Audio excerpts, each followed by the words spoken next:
मैं कल नंदीग्राम गया था। कल मैं आपकी स्नेह से भरपूर मछली खाया। मैं बीजेपी का नेता हूं। मैं यह कहना चाहता हूं, मैं अंडा भी खाता हूं, मछली भी खाता हूं। ममता जी, आप झूठ बोल रहे हो। ममता जी, आप झूठ बोल रहे हो। आप लोगों के लिए कोई काम नहीं किया है। बंगाल को जमात की हाथ से बचाना पड़ेगा।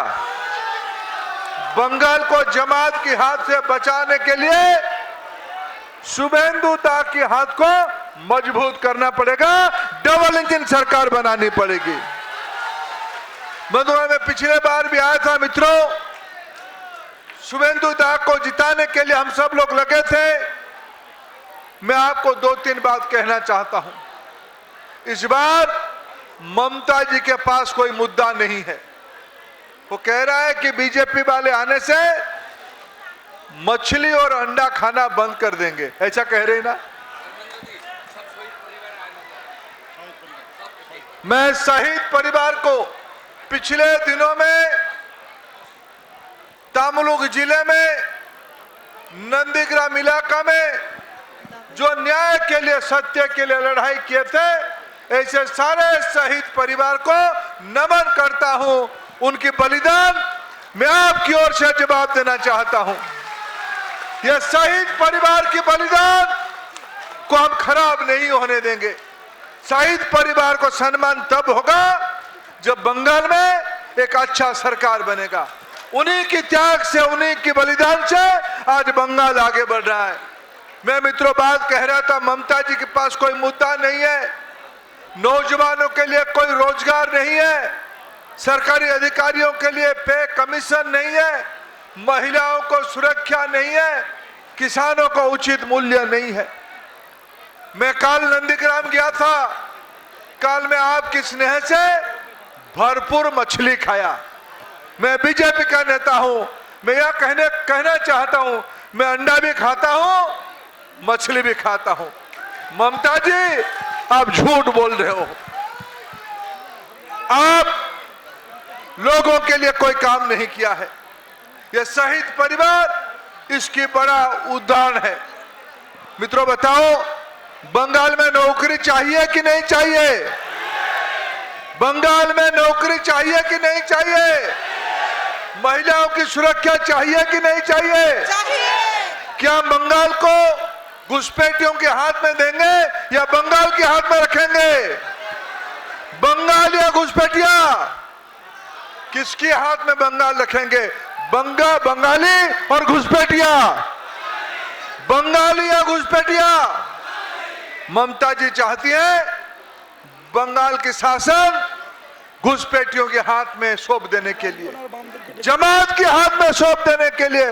मित्रों, जो मातंगनी हाजरा, ईश्वर चंद्र विद्यासागर, नेताजी सुभाष चंद्र बोस, श्यामा प्रसाद मुखर्जी बलिदान दिया था, उस बलिदान को व्यर्थ नहीं होने देंगे। इस बार बंगाल के चुनाव को देश के लोग अपेक्षा कर रहे हैं। बांग्लादेशी घुसपैठिया बंगाल को खोखला कर रहे हैं, बंगाल को खा रहे हैं। अभी गृह मंत्री जी ने कहा था, प्रधानमंत्री जी ने कहा है, जिन लोगों की हिसाब किताब करना है 4 मई के बाद उनके हिसाब भी किया जाएगा। सबका साथ विकास किया जाएगा, सबके साथ न्याय किया जाएगा, सबका साथ विश्वास भी दिया जाएगा, सबका भी हिसाब किताब किया जाएगा। मित्रों, आज मैं और एक बात आपको पूछना चाहता हूं। आपकी लाडले शुभेंदु अधिकारी बंगाल भर घूमेंगे कि नहीं घूमेंगे? नंदीग्राम में घूमेंगे या बंगाल में घूमेंगे? मैं सुन नहीं पा रहा हूं। माताएं, बंगाल में घूमेंगे या नंदीग्राम में? बंगाल में घूमेंगे या मिदनापुर में घूमेंगे? घूमेंगे ना बंगाल भर? सत्ता परिवर्तन के लिए जाएंगे ना? पूरा बंगाल के नौजवानों को, माताओं को मिलने जाएंगे ना? तो बंगाल की जब वो घूमेंगे, नंदीग्राम के चुनाव कौन लड़ेगा? बताओ जोर से, नंदीग्राम के चुनाव कौन लड़ा? आप लड़ोगे?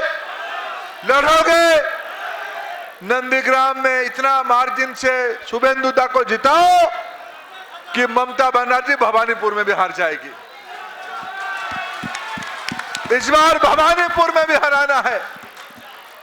अभी इसमें कहा है शुभेंदु दा ने, पिछले बार हल्दिया सब डिवीजन में 3 में से 2 जीते थे, इस बार 3 को 3 जीतेंगे और तमलुक लोकसभा में 7 को 7 जीतेंगे। बंगाल में नई सरकार बनाएंगे, डबल इंजन की सरकार बनाएंगे। आपके आशीर्वाद चाहिए।